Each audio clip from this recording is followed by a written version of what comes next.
जय हिंद दोस्तों। एक कहावत है कि प्यार और युद्ध में सब कुछ जायज है। अगर आप किसी युद्ध में शामिल हो जाते हैं और उसको जीतने के लिए आप उस युद्ध में साम दाम दंड भेद सब कुछ अपना सकते हैं।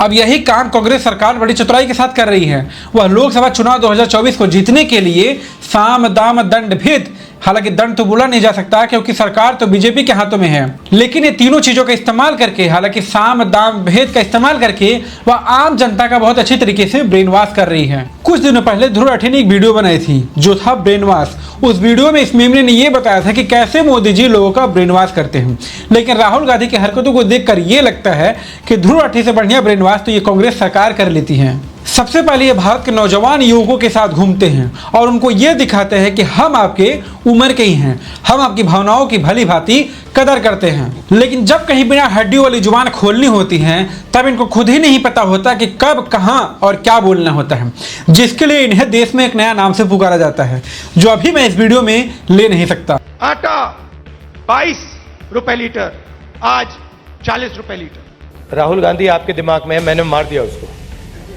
कुत्ते आए और आपने, अगर आप टीवी देख रहे होते आपने एक चीज देखी होगी, कुत्ते को किसी ने नहीं मारा।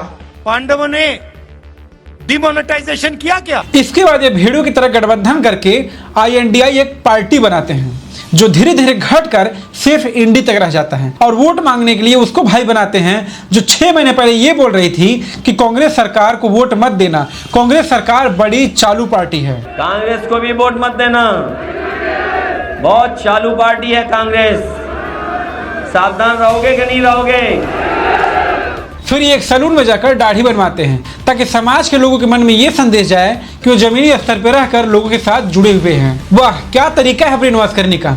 एक तरफ वो सीआर जो अपने वीडियो में दिन भर चिल्लाता रहता है कि मोदी सरकार को वोट मत देना, मोदी सरकार आपके लिए बहुत बुरी है, और एक तरफ कांग्रेस सरकार जो लोगों के सैलून में जाकर, लोगों घर घर में जाकर ये फील करवाती है कि हम आपके साथ जमीनी स्तर पर जुड़े हुए हैं, आप वोट सिर्फ हमको ही देना। आपको बता दो कि जिस सैलून में जाकर ये अपनी इटालियन दाढ़ी सेट करवाते हैं वह खुद एक कांग्रेसी हैं, लेकिन आपको जानकर यह हैरत होगा कि जब उससे वोट की बात की जाती है तो वह कांग्रेस को वोट देने से मुकर जाता है।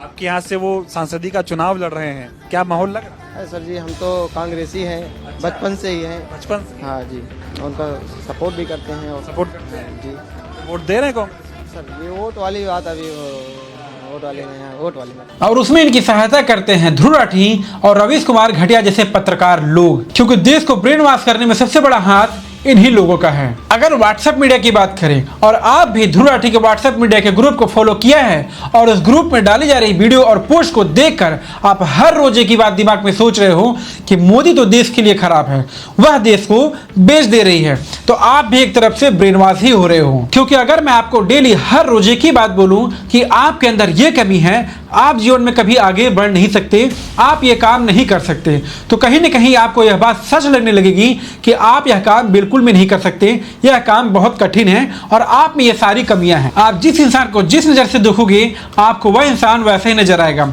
और ध्रुव राठी जैसे घटिया लोगों की बातों में आकर आप वोट डालने वाले दिन वही करोगे जो इसकी वीडियो और पोस्ट में करने को कहा गया होगा। ये है ध्रुव राठी की वीडियोस के देखने वाले जो देश का भविष्य माने जाते हैं। इनको ये तक नहीं पता है कि देश की GDP क्या होती है, क्योंकि इनका ब्रेन वॉश ध्रुव राठी के जरिए कराया जा चुका है। इनको बस इतना पता है कि मोदी को हटाना है, मोदी को हराना है। मोदी से ऐसी क्या दिक्कत है? ऐसी दिक्कत उनसे इसलिए भाई, सब कुछ तो महंगाई बढ़ा दिया। और क्या महंगाई उन्होंने कर दी, GDP हमारी गिरा दी। GDP क्या चल रहा है? ये नहीं पता मुझे। हाँ, अगर गिरा दी? हाँ, GDP की फुल फॉर्म नहीं मुझे नहीं पता। अगर गिर गई है। जिस ध्रुव राठी को आप इतना प्यार करते हो, अपना चहीता मानते हो ना, वह पैसे कमाने के लिए इतना नीचे तक गिर चुका है कि उसकी सच्चाई आपको उसकी ChatGPT वाली कोर्स को खरीदने के बाद पता चलेगा। हाल ही में मैंने 3,500 रुपए लगाकर उसकी ChatGPT वाली कोर्स को खरीदा। मुझे लगा कि भाई इतने बड़े यूट्यूबर हैं तो कुछ ना कुछ तो उन्होंने सिखाया ही होगा, लेकिन खरीदने के बाद मुझे उनकी असलियत का पता चला कि उन्होंने उस वीडियो में क्या सिखाया है। खरीदने के बाद जब मैंने उनकी वीडियोस को देखा तो उसमें कुछ भी नहीं था, और जब मैं कमेंट सेक्शन में जाकर देखता हूँ हूँ तो उसमें भर भर कर उसको गालियां मिली थी। ये तो विवेक बिंद्रा से भी 2 कदम आगे निकला। अब मैं आपको सलाह देता हूँ कि आप गलती से भी उसकी AI वाली चैट GPT की कोर्स कभी मत खरीदना। लेकिन हाँ, अगर आपके पास पैसे ज़्यादा हैं और आप ध्रुव राठी अंधभक्त हैं तो आप बड़े गर्व से उसकी चैट GPT वाली कोर्स को खरीद सकते हैं। चलो ठीक है कि तुम दिन भर पानी पी कर मोदी को भर भर के गालियां देते हो, लेकिन कभी भी तुम्हारी आंखों में देशभक्ति वाला पानी आ जाए तो तुम केरला की स्थिति के बारे में बता देना, नहीं तो बंगाल की स्थिति के बारे में बता देना। ये ध्रुव राठी उस समय कहाँ मर गया था जब बंगाल के संदेश खाली में अपराध हो रहा था। यह ध्रुव राठी उस समय कहाँ मर गया था जब बंगाल में साधु सन्यासियों को सरेआम भीड़ में पीटा जा रहा था, क्योंकि ये चाइना से फंडिंग लेकर जर्मनी में रहने वाले लोग हैं और जब मीडिया के सामने आते हैं तो रोते हैं कि मेरे ऊपर तो फंडिंग का इंजाम लगाया गया है, मैं क्या कर सकता हूं, क्योंकि चोर कभी नहीं भूलेगा कि वह चोरी करता है। रवीश कुमार जी अपनी वीडियो में बोलते हैं कि होल्डर गिरने से इतनी लोगों की मृत्यु हो गई, लेकिन मोदी जी के ऐसे नेता हैं, ऐसे तानाशाह नेता हैं जो अपनी रैली कैंसिल करके वह देखने तक नहीं गए। अब मैं आपको बता दूं कि ये सब ध्रुव राठी के पल रहे चमचे हैं। आप ये भी बोलो ना कि अगर मोदी जी नहीं गए तो राहुल गांधी को तो अपनी रैली कैंसिल करके सहानुभूति के लिए जाना चाहिए था, वो भी तो प्रधानमंत्री बनना चाहते हैं ना। और आप ये कैसी पत्रकारिता कर रहे हो, एक जगह होल्डर गिरने से इतने लोगों की मृत्यु हो गई और आप उन लोगों को राजनीतिक मुद्दे से जोड़ रहे हो ताकि उन लोगों के मन में भड़काव की भावना पैदा हो। आप ये अपनी पत्रकारिता में क्यों नहीं दिखाते कि आगे कौन सा ऐसा काम करना चाहिए जिससे दोबारा ऐसी गलती ना हो, ना कि आप भड़काऊबाजी पत्रकारिता करो। सोनिया गांधी अमेठी में जाकर ये बोलती हैं कि मैं राहुल गांधी को आप लोगों को सौंप रही हूँ, राहुल आपको कभी भी निराश नहीं करेगा, आप लोग राहुल गांधी का हमेशा ख्याल रखिएगा।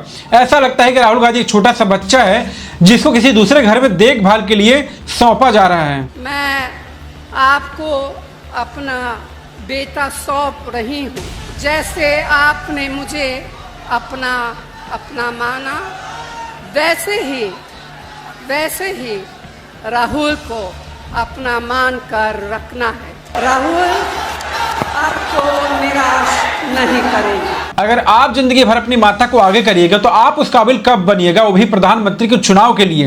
वो कहते हैं कि लड़का जब बड़ा हो जाता है तो अपने माता पिता का आशीर्वाद दिया जाता है, न कि उनको चुनाव जीतने के लिए ढाल बनाकर उनको आगे लाया जाता है। आपको याद होगा कि कुछ दिनों पहले CR अपने वीडियो में चिल्ला रहा था कि मोदी जी ने भारतीय सैनिकों का अपमान किया है और चुनाव जीतने के लिए उनका सहारा लिया है। कांग्रेस की नीति हमेशा देश को बांटने का काम करती है।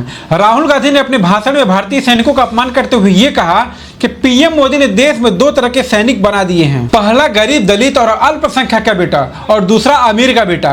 गरीब के बेटे को अग्निवीर का नाम दिया गया है जिसको शहीद का दर्जा नहीं मिलेगा और अमीर के बेटे को सब कुछ मिलेगा। एक तरफ इनकी माता ये बोलती है कि मैं राहुल गांधी को आपको सौंप रही हूँ, ये आपको कभी निराश नहीं करेगा, और वहीं दूसरी तरफ सैनिकों में एक दूसरे के प्रति नफरत और देश में फूट डालने का काम कर रहा है। वाह भाई वाह, क्या इंसाफ है। अगर मोदी ने अपने भाषण में भारतीय सैनिकों का नाम ले लिया तो वो सबसे बड़ा तानाशाह हो गया, और वहीं राहुल गांधी ने अपने भाषण में भारतीय सैनिकों का अपमान कर दिया तो वह देशभक्त हो गया। अब सवाल यह है कि देश के तत्वों को किस तरीके से बांटा जा रहा है। इंडियन ओवरसीज कांग्रेस के अध्यक्ष ने यह तक कह डाला कि भारत के पूर्व में रहने वाले लोग चाइनीज की तरह दिखते हैं और साउथ इंडियन में रहने वाले लोग अफ्रीकन जैसे दिखते हैं। क्या अब भी ये मेमना अपनी वीडियो में चिल्लाकर यही बोलेगा कि देखो भाइयों देखो, राहुल गांधी ने अपने भाषण में भारतीय सैनिकों का अपमान कर डाला है। क्या ऐसे ही नेता होते हैं? क्या ये नेता बनने के लायक हैं? क्या देश का नेता ऐसा ही होना चाहिए? देखो भाई ये देखो, कांग्रेस के चाचा ने सिला जीत की गोली खाकर ऐसा बयान दे डाला। नहीं, ये मेमना ऐसा बिल्कुल भी नहीं करेगा, क्योंकि अगर इसने ऐसा कर दिया तो उसकी फंडिंग कहां से आएगी। आप सोचने वाली बात यह है कि आप अपने बुद्धि अधिकारों का प्रयोग करते हो या फिर उस मेमने की वीडियो की बात मानकर उसके इशारों पर बंदरों की तरह नाचते हो। अगर यह वीडियो आपको पसंद आई हो तो कमेंट सेक्शन में कमेंट करके अपना विचार जरूर दीजिएगा, और अगर यह वीडियो आपको अच्छी लगी हो तो प्लीज वीडियो को लाइक और सब्सक्राइब जरूर करिएगा। मिलते हैं एक नए वीडियो में नए टॉपिक के साथ, तब तक के लिए जय हिंद, वंदे मातरम।